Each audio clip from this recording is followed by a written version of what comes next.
So I'm sure most of you have seen the April Fool's jokes with the Helium Beer. I think Stone did one, a couple other breweries did some. And I mean, until I started actually researching it, I legitimately believed it. And I've always had this idea that I should try to do the Helium Beer and, like, you know, see if it changes my voice. So I think this is kind of going to be a little bit of a Mythbusters-esque video. I've had this tank of helium in my garage for a couple years now, and I like always thought that this is what I was going to do with it. So I have some of my pineapple guava, pineapple IPA in the kegerator. It's almost empty, so I'm like not very concerned about wasting it if this doesn't go well. So I'm basically just gonna purge the keg of CO2. It's fully carbonated already. I'm not trying to carbonate with the helium. I am seriously only doing this because I want my voice to change when I drink this beer. So I'm gonna purge it, fill it with CO2, roll it around a bit, and then hook it back up to the kegerator and we'll see.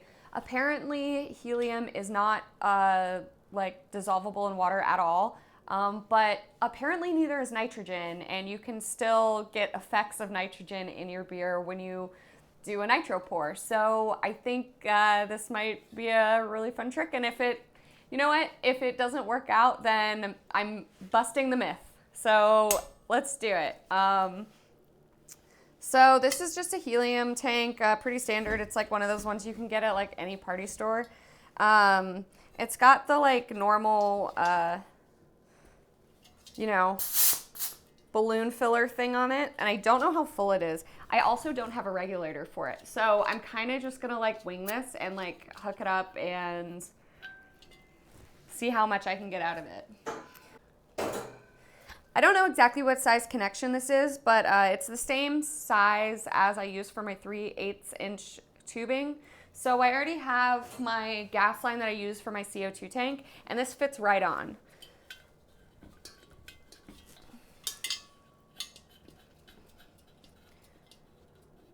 I'm actually just going to, when we get into the keg, put the air line on the liquid line post just while I shake it up, and then I'm going to move it over to the gas line post so that we can push the beer out with the helium. All right, so our tank is ready. This is my beer. I'm just going to pull the release valve, purge it. Already carbonated with CO2. It's been in there for a while. It's only about a third full, I think. Okay, so basically how I'm going to try to figure out how much helium is in there is with the release valve and just kind of feel it out. I'm just going to open this thing in here and hope that it doesn't explode.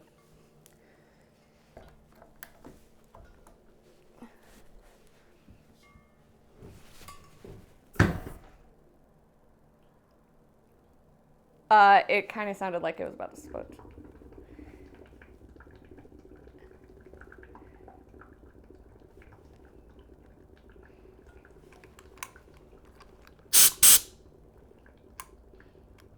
It's funny, it sounds like way different than CO2 does.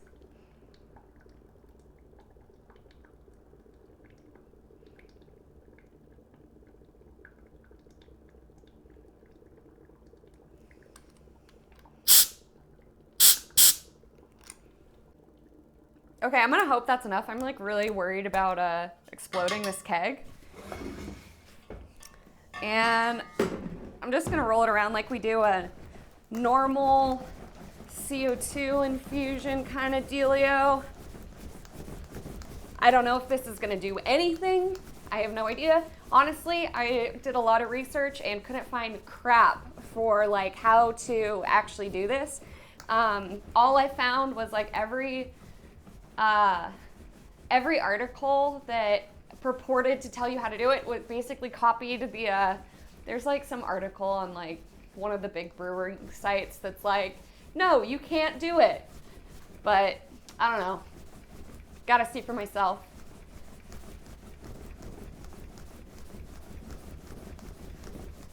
All right.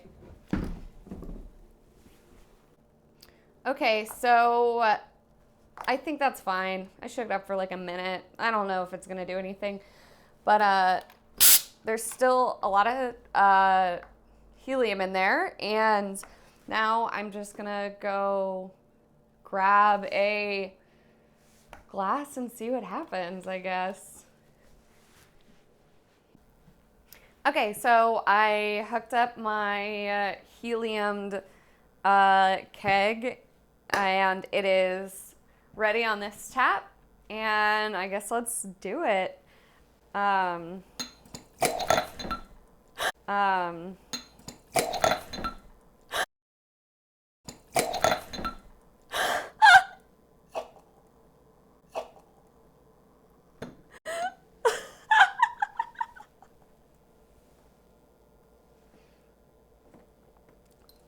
well, I don't know. I don't think it worked.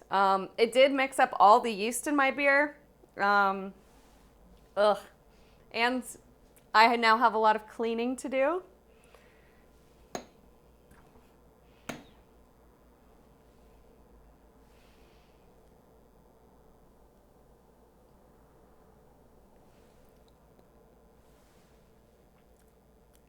I wonder if I drink enough of this foam if it'll work.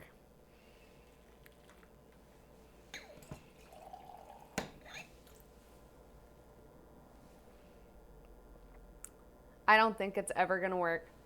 Well, I guess this was myth busted. It's all an April Fool's joke. I'm really disappointed, but kind of expected it. Let me know about any other beer myths that you guys would like me to try. Thanks for watching, and I hope you liked it. Like and subscribe if you did. Thanks. This is gross now.